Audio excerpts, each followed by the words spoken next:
بسم الله الرحمن الرحيم.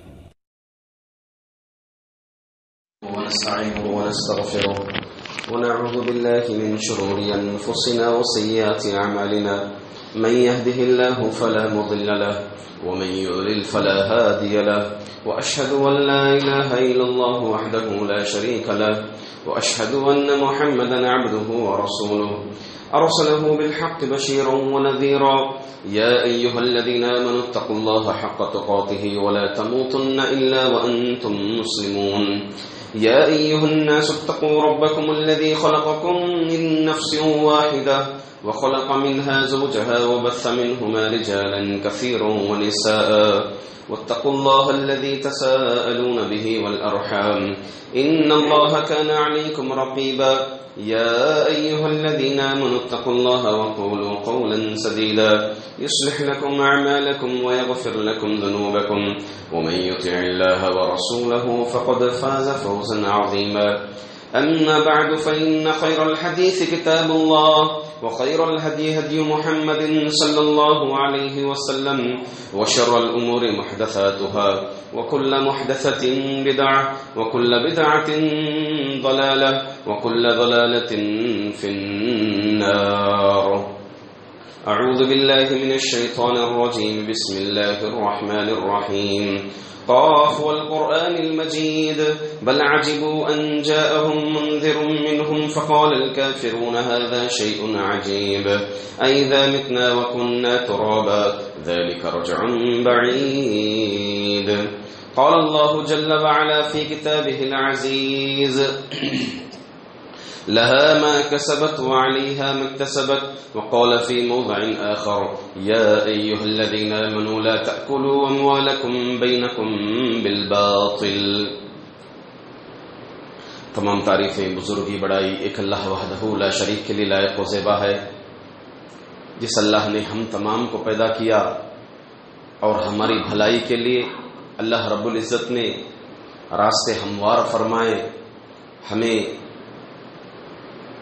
خیر کے دروازے بھی ہمارے لیے کھولا اور شر کے دروازے بھی کھولا، اور جو شر کے دروازے ہیں اس میں بھی ایک اعتبار سے ہمارے لیے خیر ہے۔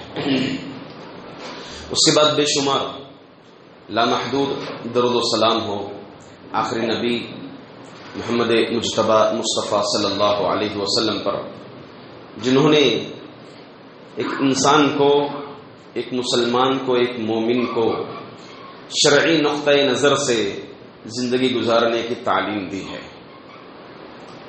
حاضرین، نکاح ایک ایسا عمل ہے جس میں دو جوڑے بنتے ہیں، دو بندھن ملتے ہیں، اور یہ نکاح شرعی اعتبار سے شریعت کے مطابق تبھی مکمل ہو سکتا ہے جب تک کہ اس میں 3 شرطیں نہ پائی جائیں۔ اگر یہ 3 شرطیں ہیں تو نکاح جو ہے شرعی اعتبار سے مکمل ہوئے گا۔ وہ 3 شرطوں میں پہلی شرط یہ ہے کہ مرد یعنی شوہر، نکاح کرنے والا، زمانے کے مطابق، زمانے کے لحاظ سے، اپنی استطاعت کے مطابق لڑکی کو بطور مہر کچھ عطا فرمائے۔ اللہ تعالیٰ فرمایا وَآتُوا النِّسَاءَ صَدُقَاتِهِنَّ نِحْلَةً، کہ تم عورتوں کو مہر عطا فرماؤ نکاح کے وقت۔ دوسری شرط یہ ہے کہ باپ اپنی موجودگی میں یا اپنی غیر موجودگی میں یا پھر وفات پا گیا، وفات پانے سے پہلے اپنی بیٹی کا ایک ذمہ دار بطور ولی مقرر کرے، کیونکہ ولی کے بغیر نکاح نہیں ہوتا۔ اللہ کے رسول صلی اللہ علیہ وسلم نے فرمایا لا نکاح الا بولی، ولی کے بغیر نکاح نہیں ہو سکتا۔ تو لہذا جو کوئی لڑکی باپ کی اجازت کے بغیر یا ولی کی اجازت کے بغیر، چاہے وہ ولی بھائی ہو، باپ ہو یا چچا ہو یا ماموں ہو، ان کی اجازت کے بغیر خود سے کورٹ میرج کر لے یا کسی لڑکے کے ساتھ بھاگ جاوے تو وہ لڑکی کا نکاح نہیں بلکہ اس کا ملاقات کرنا، اس لڑکے کے ساتھ رہنا زنا کہلائے گا، اور اس سے جو اولاد ہوگی وہ نکاح کی پاک اولاد نہیں بلکہ زنا کی اولاد ہوگی شریعت کے مطابق۔ تو دو شرطیں میں نے ذکر کی، پہلی شرط مہر ہو، اور دوسری شرط یہ ہے کہ ولی کا ہونا ضروری ہے شریعت کے مطابق نکاح ہونے کے لیے۔ تیسری شرط یہ ہے کہ لڑکا اور لڑکی نکاح سے راضی ہو، جس کو عام زبان میں ایجاب و قبول کہتے ہیں، جو عقد نکاح کے وقت لڑکے کے زبان سے کہلوایا جاتا ہے اور لڑکی سے دستخط کروایا جاتا ہے، جس کو ایجاب و قبول کہتے ہیں، اس کا بھی ہونا نکاح میں ضروری ہے۔ اس کے بغیر نکاح شریعت کے مطابق نہیں مانا جائے گا۔ تو میرے بھائیوں، شریعت کے مطابق نکاح شریعت کے مطابق اگر ہونا ہو تو یہ 3 شرطوں کا ہونا ضروری ہے۔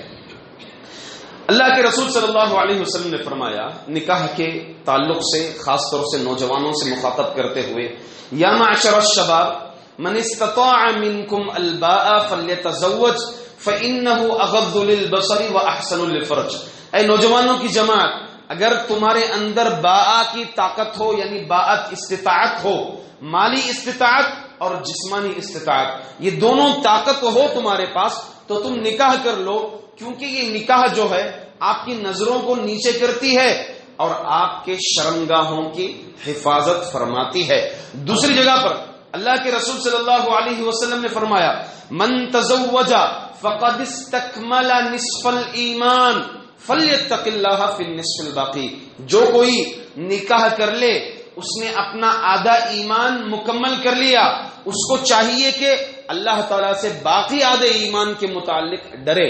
اس کی شرح میں امام نووی رحمۃ اللہ علیہ فرماتے ہیں کہ آدھا ایمان کیسے مکمل کر لیا، کیونکہ ایک حدیث ہے اللہ کے رسول صلی اللہ علیہ وسلم نے جنت کی ضمانت دی ہے اس آدمی کے لیے کہ آپ صلی اللہ علیہ وسلم نے فرمایا جو کوئی مجھے آپ کے 2 جبڑوں کے درمیان یعنی زبان کی ضمانت دے کہ اس کی حفاظت کریں گے، اسے جھوٹ نہیں بولیں گے، گالی گلوچ نہیں کریں گے، غیبت نہیں کریں گے، اس کی ضمانت دے، اور اسی طرح 2 پیروں کے درمیان جو چیز شرمگاہ ہے اس کی ضمانت دے کہ زنا نہیں کریں گے، غلط کام نہیں کریں گے، صحیح جگہ نکاح کی جگہ اس کو جو ہے استعمال کریں گے تو میں تمہیں جنت کی بشارت دوں گا۔ تو جو آدمی نکاح کر لیا اس نے ایک ضمانت دے دی، ایک ضمانت اس نے دے دی، فلیتق اللہ فی النصف الباقی، آدھی ضمانت یعنی زبان کے بارے میں آپ ضمانت دے دیں، اس کے لیے اللہ کے رسول صلی اللہ علیہ وسلم جنت کی بشارت دیے ہیں۔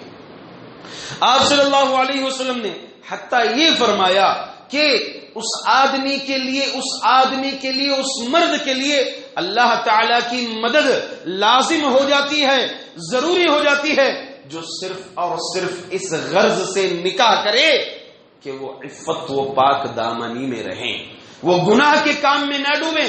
اس غرض سے جو آدمی نکاح کرتا ہے اللہ کے رسول صلی اللہ علیہ وسلم نے فرمایا کہ اللہ تعالی کی مدد اس کو لازم آ جاتی ہے۔ معزز حاضرین، مجھے آج کے خطبہ جمعہ میں نکاح کے متعلق جو باتیں کہنی تھی شروعات میں تمہیدی طور پر میں نے کہہ دی، مگر نکاح کے نام پر ہمارے معاشرے میں ایک بہت بڑی بیماری، ایک بہت بڑا مرض، ایک بہت بڑا رواج، ایک بہت بڑا شر ہمارے اس معاشرے میں ہر ایک کے گھر میں تقریباً داخل ہو گیا ہے، ہمارے پورے معاشرے کو گھیر لیا ہے یہ مرض، یہ بیماری، یہ وبا، وہ ہے جہیز۔ اس کا ذکر قرآن کریم میں ہے، لغوی اعتبار سے اس کا معنی کیا ہے؟ لغوی معنی ہے قرآن کریم میں وَلَمَّا جَهَّزَهُمْ بِجَهَازِهِمْ، کہ جب انہوں نے اپنا سامان تیار کیا۔ تو لغوی اعتبار سے جہیز کا معنی ہوتا ہے سامان تیار کرنے کے، جیسے کہتے ہیں جہزت الطعام، میں نے کھانا تیار کیا، کوئی بھی چیز تیاری کرنے کو اس کو کہتے ہیں لغوی اعتبار سے جہیز۔ ہمارے معاشرے میں اردو زبان میں جہیز میں عموماً یہ استعمال ہوتا ہے کہ نکاح کے وقت لڑکی کو بطور سامان لڑکے کی مانگ پر یا پھر لڑکے کی نہ مانگ پر خود سے جو مال دیتے ہیں، جو ساز و سامان دیتے ہیں، اس کو کہا جاتا ہے جہیز۔ اب یہ 2 اعتبار سے دیتے ہیں، ایک لڑکی والے خود دیتے ہیں آگے بڑھ کر کے، دوسرا یہ کہ لڑکے والے مانگ کرتے ہیں، لیسٹ دیتے ہیں کہ ہمارا لڑکا اس قابل ہو گیا ہے کہ اس نے ڈگری پڑھ لی ہے، تو لہٰذا ابھی اس کا یہ پوسٹ ہے، تو لہٰذا اس کے وزن کے مطابق یا اس کی ڈگری کے مطابق ہمیں یہ ساز و سامان چاہیے، یہ بھیک چاہیے۔ یا پھر جو ہے یہ بھی ہوتا ہے کہ ہمارا لڑکا ڈاکٹریٹ کے پوسٹ پر پہنچ گیا ہے، تو لہٰذا اس کا معاملہ جو ہے 1 لاکھ 2 لاکھ سے حل ہونے والا نہیں ہے، بلکہ لاکھوں کی اس کی قیمت ہے، یہاں تک کہ کروڑ تک بھی اس کی قیمت جائے گی، کیونکہ ہم نے ہمارے لڑکے کو اس قابل بنایا کہ وہ جہیز لینے کا قابل بن سکے، جہیز بڑے سے بڑی مقدار میں لے سکے، مانگا جاتا ہے۔ تو یہ مانگنا کیسا ہے؟ سب سے پہلے آپ کچھ حدیثیں میں آپ کو سناؤں گا۔ اللہ کے رسول صلی اللہ علیہ وسلم نے فرمایا، قرآن میں اللہ تعالیٰ نے فرمایا لا تظلمون ولا تظلمون۔ سب سے پہلی بات، نہ تم کسی پر ظلم کرو، نہ تم ایسے بنو کہ اپنے آپ پر ظلم کر لے۔ اللہ تعالیٰ دونوں کو یہاں پر حکم ہے کہ لڑکی والے بھی خود اپنے آپ کو مظلوم نہ بنا لیں اور لڑکے والے بھی کسی پر ظلم نہ کریں۔ اللہ کے رسول صلی اللہ علیہ وسلم بے شمار احادیث میں فرمایا، جہاں پر مال کی حفاظت کے تعلق سے فرمایا کل المسلم، اور خاص طور سے آخری آپ کا حجۃ الوداع کے وقت جو آپ کا خطبہ تھا اس میں آپ کا جملہ یہ بھی تھا کل المسلم علی المسلم حرام دمہ ومالہ وعرضہ۔ فرمایا کہ ایک مسلمان کا دوسرے مسلمان پر یہ چیز حرام ہے، حاصل کرنا، یہ حق لینا حرام ہے۔ کیا؟ اس کا خون، اس کا مال اور اس کی عزت۔ یہ ہر مسلمان، ہر ایک چاہتا ہے کہ اس کی جان کی حفاظت رہے، وہ سیف رہے، ہر ایک چاہتا ہے کہ اس کا مال سیف رہے، ہر ایک چاہتا ہے کہ وہ عزت دار رہے معاشرے میں۔ اگر کوئی مسلمان کسی دوسرے مسلمان کی عزت پر حملہ کرتا ہے، کھلواڑ کرتا ہے، تو اس نے اس کا حق تلفی کی، اس کا حق چھین لیا۔ اگر کوئی مسلمان کسی مسلمان کا مال ہڑپ کرتا ہے تو اس نے اس کا حق چھین لیا۔ اگر کوئی مسلمان کسی مسلمان پر حملہ کرتا ہے، اس کا خون کرتا ہے یا اس کے عضو کاٹتا ہے، تو اس کی جان سے، اس کے جسم سے، یعنی اس آدمی سے اس کا جسم یعنی اس کی جان محفوظ نہیں ہے۔ اللہ کے رسول صلی اللہ علیہ وسلم نے فرمایا۔ تو اسی اعتبار سے، اس نقطۂ نظر سے آپ دیکھیے کہ ہم کیا واقعی مال، نکاح کے وقت مال ہمارے محفوظ ہیں؟ کیا باطل طریقے سے نکاح کے وقت جہیز کے نام پر کیا مال نہیں کھایا جا رہا ہے؟ اللہ تعالیٰ فرمایا یا ایھا الذین آمنوا لا تأکلوا اموالکم بینکم بالباطل۔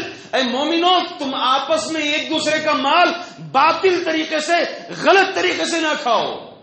تو کیا آج ایسا نہیں ہوتا ہے نکاحوں میں؟ ہمارے نکاحوں میں کیا آج ایسا نہیں ہوتا ہے؟ غلط طریقے سے، باطل طریقے سے مال نہیں کھایا جاتا۔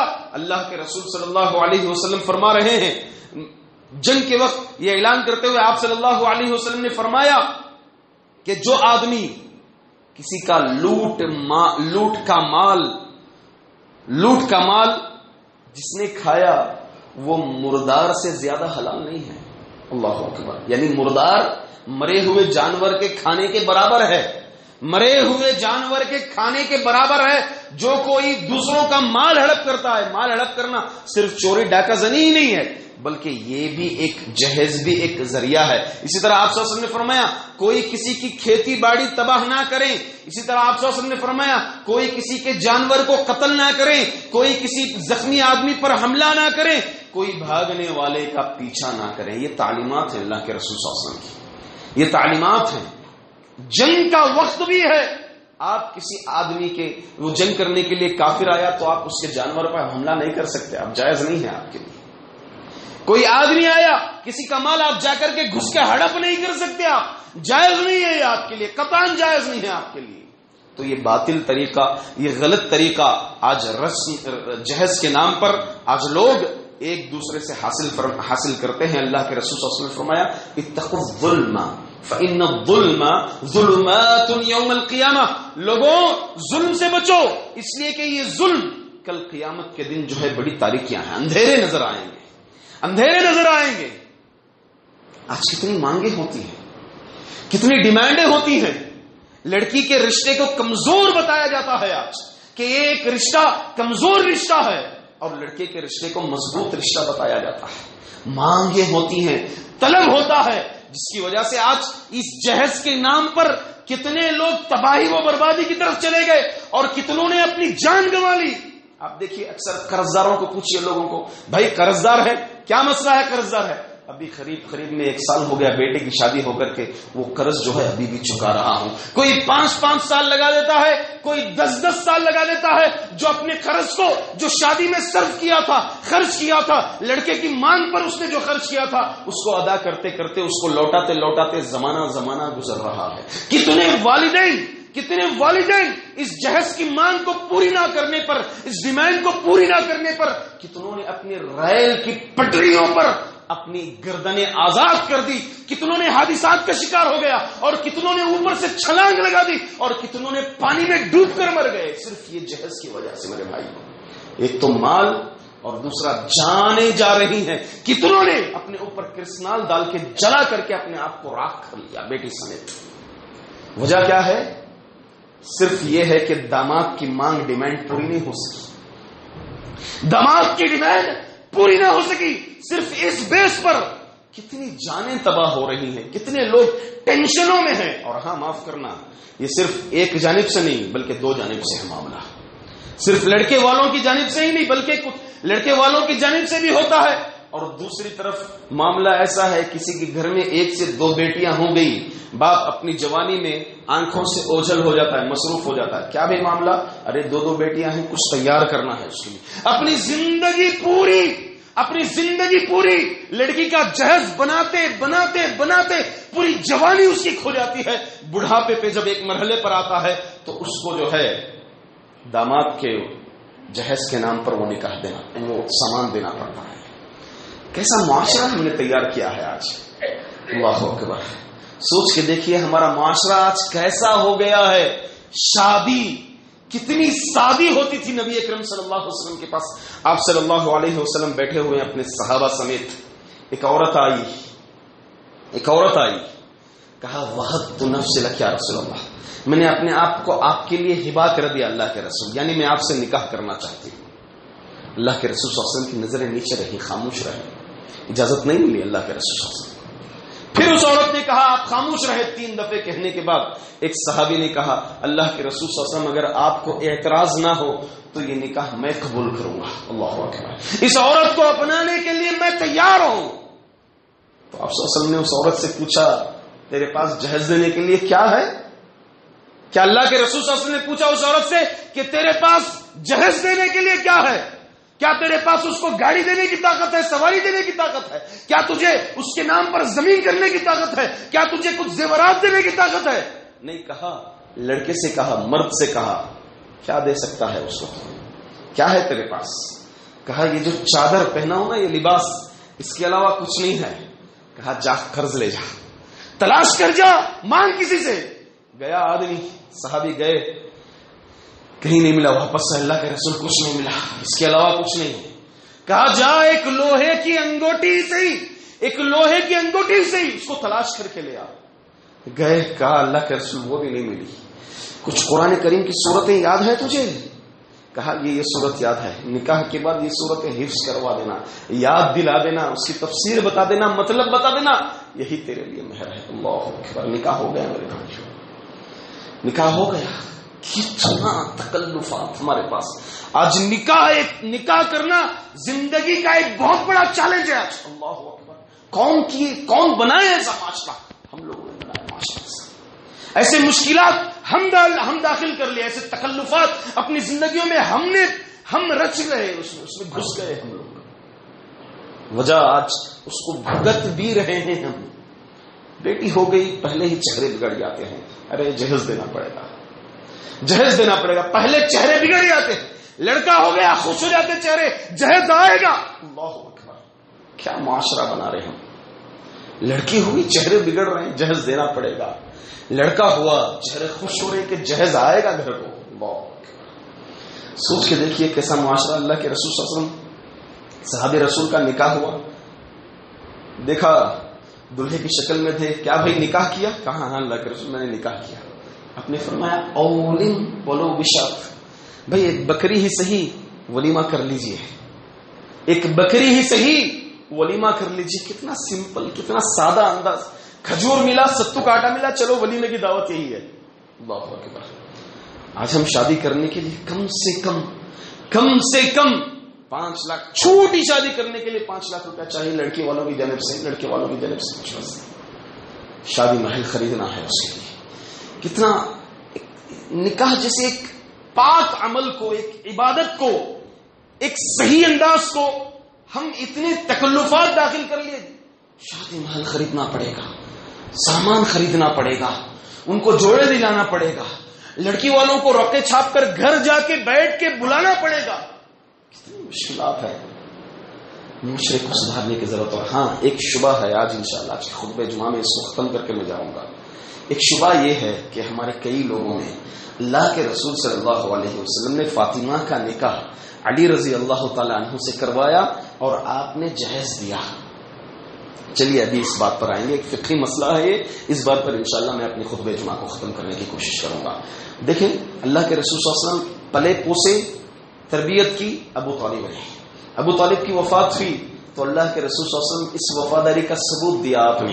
آپ نے علی ان کے بیٹے کو جو چھوٹی عمر کے تھے آپ نے تربیت میں لے لیا، اور جعفر کو آپ نے اپنے چچا کے حوالے کر دیا کہ آپ ان کی تربیت کرو. اور علی کی تربیت اللہ کے رسول صلی اللہ علیہ وسلم کے ماتحت ہوئی الحمدللہ، کیونکہ باپ نے ان کی تربیت کی اور آپ نے انہی کے بیٹے علی کی تربیت آپ نے کی. وقت آیا، عمر ہوئی، سب سے پیارا طریقہ ہے کہ اپنے رشتہ داروں میں دو، اپنے رشتہ داروں میں تلاش کرو، اپنے قریبی رشتہ داروں میں دو.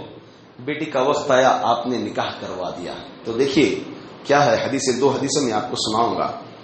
پہلی حدیث یہ ہے، حدیث کے الفاظ سناؤں گا.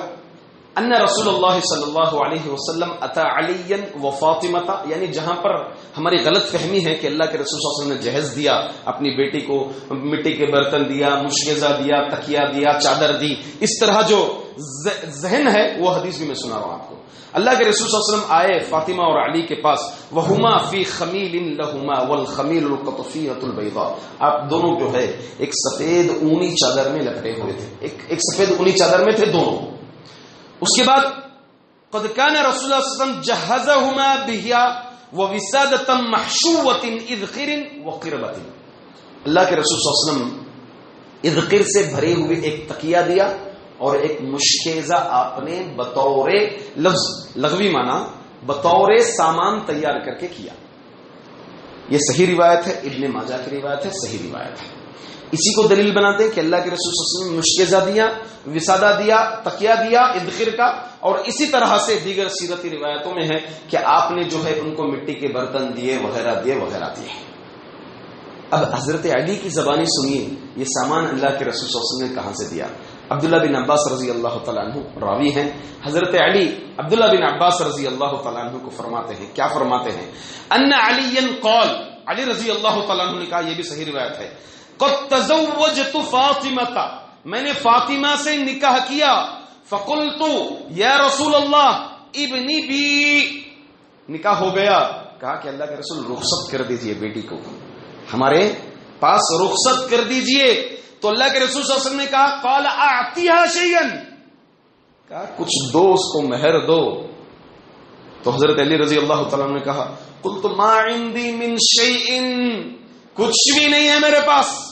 تو اللہ کے رسول صلی اللہ علیہ وسلم نے کہا قال فأين درعك الحطمیہ، حتمی زراع جو تھی وہ کہاں ہے؟ تمہارے پاس تھی نا ایک حتمی زراع. تو حضرت علی رضی اللہ تعالیٰ عنہ قلت هي عندي، وہ میرے پاس ہے. قال فأعطها إياه، پھر آپ نے فاطمہ کے حوالے کر دیا مہر کے طور پر. اللہ کے رسول صلی اللہ علیہ وسلم اس حتمی زراع کو لیا. علی رضی اللہ تعالیٰ عنہ کو گھر بسانا تھا، کوئی سامان نہیں تھا، انہی کا مہر اللہ کے رسول صلی اللہ علیہ وسلم نے لیا. حضرت علی کو کہا کہ بیچو اس کی رقم. آپ گئے حضرت عثمان بن عفان رضی اللہ تعالیٰ عنہ کو 480 درہم میں بیچا. حتمی زراع 480 درہم میں بیچا اور اس کی رقم اللہ کے رسول صلی اللہ علیہ وسلم کے پاس لا کر دے دیے. اللہ کے رسول صلی اللہ علیہ وسلم اس پیسوں سے، اس مال سے آپ نے تکیہ اور ان کا جہیز کا سامان تیار کر کے حضرت علی رضی اللہ تعالیٰ کو فاطمہ کے ساتھ رخصت کیا. اللہ اکبر. یہ حقیقت ہے میرے بھائیوں. اس کے علاوہ کوئی جہیز نہیں ہے. اس کے علاوہ کوئی جہیز اللہ کے رسول صلی اللہ علیہ وسلم نے حضرت علی کو فاطمہ رضی اللہ تعالیٰ عنہ کے نکاح کے وقت نہیں دیا. آپ صحابہ کے عمل کو دیکھ لیں گے, کہیں بھی آپ کو مذکور نہیں ہے کہ کسی صحابیہ نے صحابی کو نکاح کے وقت جہیز دیا. کہ تابعین کے عمل دیکھ لیجیے آپ, کسی تابعین نے جہیز دیا. ہاں ہدیہ کچھ تحفے کے طور پر نکاح کے وقت اگر ماں یا باپ بیٹی کو کچھ دے دے ایک ہدیے کے طور پر, ایسا نہیں کہ رسم کے طور پر, رواج کے طور پر, جیسے ماں خدیجہ رضی اللہ تعالیٰ عنہ کے بارے میں آتا ہے کہ اپنی بیٹی کو نکاح کے وقت آپ نے ایک ہار کچھ ہدیے کے طور پر دیا تھا. روایت میں یہ بھی ملتا ہے آپ کو البدایہ اور نہایہ کے اندر کہ یہ چیز مذکور ہے. مگر اس کو جو آج ہم رواج بنائے ہیں, سسٹم بنائے ہیں, شادی پہلے وقت آیا, وقت آنے سے پہلے رشتے تلاش کر رہے ہیں, ان کے گھر میں پتہ نہیں کتنی دعوتیں کھائے, وہ لڑکی کو دیکھے کتنی دعوتیں کھائے, پھر وہاں پر ریجیکٹ کیا, وہ لڑکی کو دیکھے کتنی دعوتیں کھائے, وہاں ریجیکٹ کیا. ایک سے شادی سے پہلے, نکاح سے پہلے تقریباً 2-3 لاکھ روپیہ باپ کے خرچ ہو جاتے ہیں, کروا ہی دیتے ہیں. اللہ اکبر. یہ جو ہم ایسا سسٹم بنائے ہیں, ایسا رواج جو ہم بنائے ہیں, یہ قطعاً بالکل مناسب نہیں ہے. اللہ تعالیٰ یہاں پر مردوں کو قوی قرار دیا. الرجال قوامون علی النساء بما فضل اللہ بعضهم علی بعض وبما انفقوا. اللہ تعالیٰ نے مردوں کو قوام بنایا عورتوں پر. کس اعتبار سے بھائی؟ کیونکہ مرد عورتوں پر خرچ کرتے ہیں. ہاں نکاح کے وقت عورت خرچ کرے. عورت صرف وداعی کے علاوہ, باپ جو ودا کرتا ہے اپنی بیٹی کو, اس کے علاوہ 1 روپیہ بھی خرچ کرنے کا کہیں ثبوت نہیں ہے. کئی لوگ مساجد میں آتے ہیں, اعلان کرتے ہیں کہ بھائی ہاتھ سے معذور ہو گیا, پیر سے معذور ہو گیا, عمر کٹ گئی میری 3 بیٹیاں ہیں, نکاح کے لیے کچھ دے دیجیے. کتنے باپوں کو فقیر بنا رہے ہیں, بھیک مانگنے پر تلا رہے ہیں. کتنے باپوں کو بھیک مانگنے پر تلا رہے ہیں. قرضدار کتنے باپوں کو بنا رہے ہیں. کتنے باپوں کی جانیں جا رہی ہیں صرف اور صرف یہ جہیز کی وجہ سے. یہاں پر دوسری طرف سے باپ خود اپنے آپ کو مظلوم بنا لیتا ہے. بیٹی پیدا ہو گئی تو اس کے سامان تیار کرنے میں لگا ہو, اس کی شادی کے لیے تکلفات, اپنا فخر, اپنی نمائش اور اپنی عزت بتانے کے لیے کتنا فضول کرتا ہے. ایک دن کی خوشی کے لیے اپنی بیٹی کو ودا کر رہا ہے, اتنا خرچ کر رہا ہے, اتنی نمائش کر رہا ہے, اتنے اخراجات کر رہا ہے, جبکہ اس کی حیثیت وہ نہیں ہے. قرض لیا ہے وہ, اس کے بعد 10-10 سال اس کو پھیرتا ہے, لون ادا کرتا ہے 10-10 سال. کون بنا لے معاشرہ ایسا؟ یہاں سے بھی غلطی ہے. سب سے پہلے اس ذہن کو ہٹائیں اس ذہن کو, اس سوچ کو ہٹائیں آپ, اس فکر کو ہٹائیں آپ. نکاح سادہ ہونا چاہیے. آج نکاح میں اتنی تکلفات ہو گئی تو آج نکاح بہت مشکل بنا لی اس امت میں. زنا بہت آسان ہو گیا. آج اس نکاح کی وجہ سے, یہ جہیز کی وجہ سے کتنے لوگ زکوٰۃ کا مال ادا نہیں کرتے ہیں. زکوٰۃ دے دیں گے تو مال ختم ہو جائے گا, اس لیے جو ہے مجھے جہیز دینا ہے, یہ جہیز کے لیے میں نے فکس کر دیا, اس مال سے میں زکوٰۃ نہیں نکالوں گا. کتنے لوگ حج جیسی فرض ادائیگی, اللہ تعالیٰ کا حق, اللہ تعالیٰ جو مقرر کیا, حیثیت ہو جاتی ہے, مگر اسی مال کو جہیز کے لیے تیار کرتا ہے. کیونکہ مجھے ایک دن آئے گا نا نکاح کا دن, اس دن میری فخر دکھانا ہے, میری مہمان نوازی دکھانی ہے, میری عزت دکھانی ہے, میری شان دکھانی ہے, میری شوکت دکھانی ہے. اس کی خاطر حج نہیں کرتا کیونکہ جہیز تیار کرنا ہے, زکوٰۃ ادا نہیں کرتا کیونکہ جہیز اس کو تیار کرنا ہے. اور ہاں الحمدللہ ایسے نوجوان مرد احباب ہیں جو سنت کے مطابق نکاح کرنا چاہتے ہیں. میری ماؤں سے میں خطاب کر رہا ہوں, بہنوں سے خطاب کر رہا ہوں. وہ مائیں ایسا ہونے نہیں دیتی, وہ بہنیں ایسا ہونے نہیں دیتی کہ ہم نے بیٹی دی کسی کے گھر پر, ہم نے جہیز دیا لہذا ہم بھی لے گئے. اللہ اکبر. لا تظلمون ولا تظلمون. اللہ تعالیٰ نے قاعدہ دے دیا, تم کسی پر ظلم نہ کرو اور تم بھی ظلم نہ سہو. ہاں اگر ہو گیا, آپ نے کسی کو دے دیا, معلوم نہیں تھا آپ کو, مگر لینے کا کام اللہ کے لیے نہ کرو میرے بھائی, اللہ کے لیے لینے کا نام نہ کرو. یہ اللہ کے رسول صلی اللہ علیہ وسلم کی پیاری سنت ہے, انبیاء کی سنت ہے. اللہ تعالیٰ اس حلال طریقے کو انسانی فطرت کے مطابق, انسانی روح کو سکون کے لیے اللہ تعالیٰ اتنا پیارا طریقہ رکھا ہے. اس پیارے طریقے کو, اس آسان طریقے کو مشکل مت بناؤ. اس آسان طریقے کو تکلفات پیدا کر کے خامخواہ جو ہے شادیوں کو بربادیوں میں تبدیل نہ کرو. یہ امت آج جو تباہ ہے, آج جو برباد ہے, اس کے وجوہات میں سے ایک وجہ یہ ہے کہ شادیوں کو بربادیاں بنا لی ہیں، یہی ایک وجہ ہے۔ علمی میدان میں پیچھے ہیں ہمارے لوگ، علمی میدان میں پیچھے ہیں۔ مدارس کے لیے، اسکول کے لیے اگر کسی بچے کے فیس بننا ہے تو کوئی آگے نہیں پڑے گا۔ اگر کوئی یہ اعلان کرتا ہے بھائی ہماری جھولی بھر دو، ہماری بیٹی کی شادی ہے، تو فوری طور پر مال خرچ کرنے کے لیے تیار ہے۔ کہاں جا رہا ہے؟ فضول دعوتوں میں جا رہا ہے، پیسوں میں جا رہا ہے، بڑی بڑی شادیوں میں سنوارنے کے لیے پیسہ جا رہا ہے، اسٹیجیں بنانے کے لیے ہمارا پیسہ برباد ہو رہا ہے۔ یہی پیسہ تعلیم کے لیے لگاؤ، علم میں خرچ کیجیے، یہ امت بنے گی، اس امت کا ڈھانچہ بنے گا، عزت ملے گی، اللہ تعالیٰ عزت بخشے گا اس میں۔ بہرحال اللہ تعالیٰ سے دعا ہے کہ اللہ رب العزت ہم تمام کو جہیز جیسی رسم سے محفوظ فرمائے۔ ہم اللہ تعالیٰ اس امت کے افراد کو، نوجوانوں کو نکاح کے مطابق، شریعت کے مطابق نکاح کرنے کی توفیق عطا فرمائے۔ اللہ تعالیٰ ہم تمام کو توفیق دے کہ اس امت کی فکر ہمارے اندر پیدا ہو، جہیز جیسے رسم کو، جہیز جیسے باطل طریقے کو اللہ تعالیٰ ہمیں حاصل کرنے سے اور دینے سے بھی اللہ تعالیٰ اس امت کو بچا لے۔ کئی نوجوان صرف اسی بیس پر یہ ہے کہ پیروں پر کھڑے ہونا ہے، اپنی جوانی برباد کر رہے ہیں، کیونکہ شادی ایک دن کرنی ہے زندگی میں،